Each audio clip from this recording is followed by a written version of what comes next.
El mundo parecía dividido, regiones enteras separadas por murallas, rutas bloqueadas y religiones en guerra. En las heladas estepas de Mongolia, nació un niño con un coágulo de sangre en la mano derecha, Temujin, cuya llegada presagiaba un destino violento y monumental. Aquella infancia no conoció privilegios. Temujin creció como un paria, sobreviviendo junto a su madre Oelun y sus hermanos, forjándose en el hielo y la adversidad. Cuando su padre Yesugei fue envenenado por los tártaros, el clan los abandonó al crudo invierno siberiano, sin otra defensa que su propia unión. El hambre no tardó en aparecer. Temujin aprendió que la lealtad solo podía recaer en quienes sangraban contigo. Oelun inculcó una lección fundamental, la fortaleza de la familia, como flechas unidas, que solo juntas eran indestructibles. La hambruna trajo problemas más profundos. Bekter, el medio hermano mayor, acaparó los recursos y estableció una tiranía interna. Temujin, joven pero decidido, cometió un acto crucial, asesinó a Bekter con un arco, entendiendo desde niño que el liderazgo verdadero exige decisiones duras y no permite más de una cabeza al mando.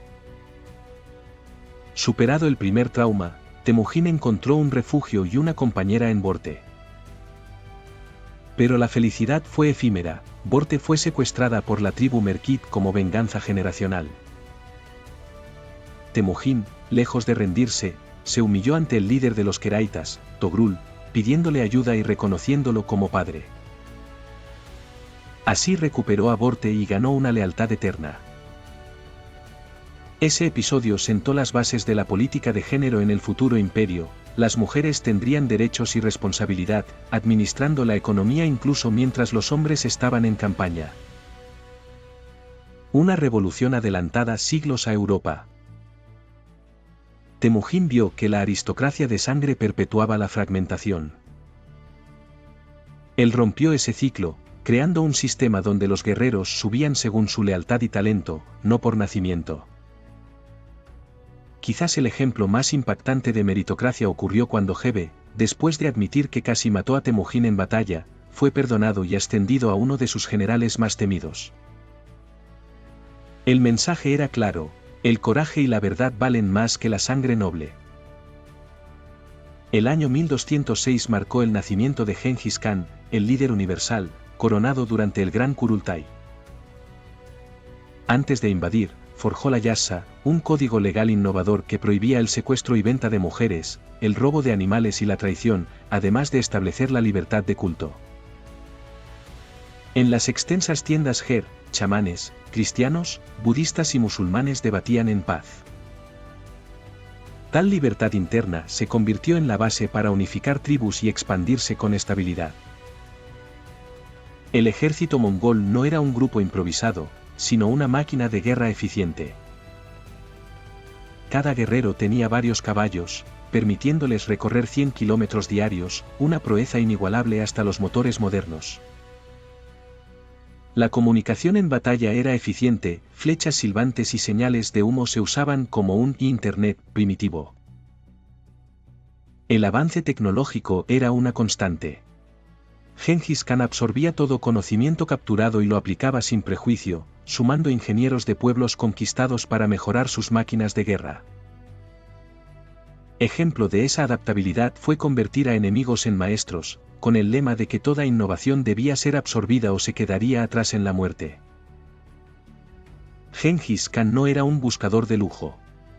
Vivía en una sencilla, vestía como cualquier soldado, poniendo énfasis en una sola virtud, el poder de la palabra y la justicia percibida por sus seguidores, sin artificios ni palacios.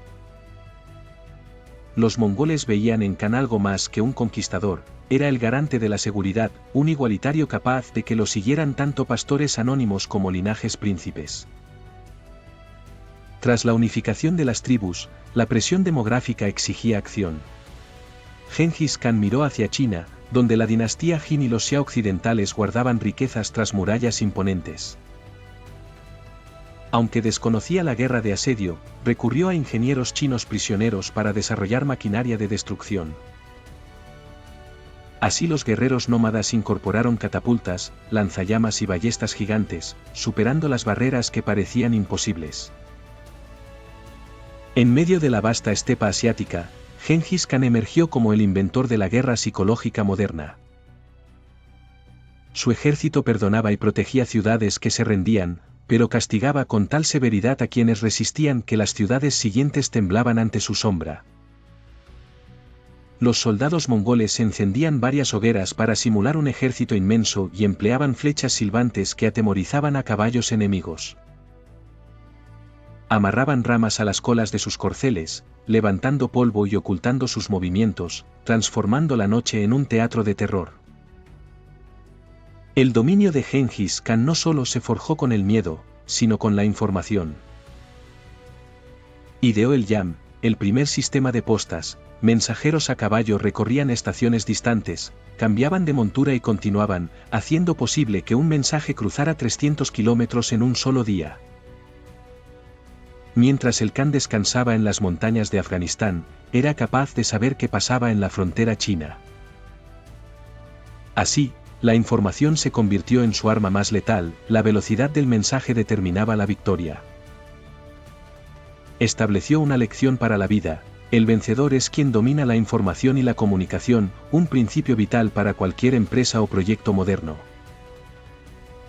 Bajo su mandato, la ruta de la seda floreció. Por primera vez en la historia, una persona podía atravesar el continente con una bandeja de oro sin temor a asaltos. Los bandidos fueron eliminados y los peajes unificados. Espacios de Asia y Europa se conectaron como nunca antes. Las especias indias llegaban a Egipto, los limones persas a China, mientras la pólvora, el papel y la brújula viajaban hacia Occidente, abriendo el camino al renacimiento europeo.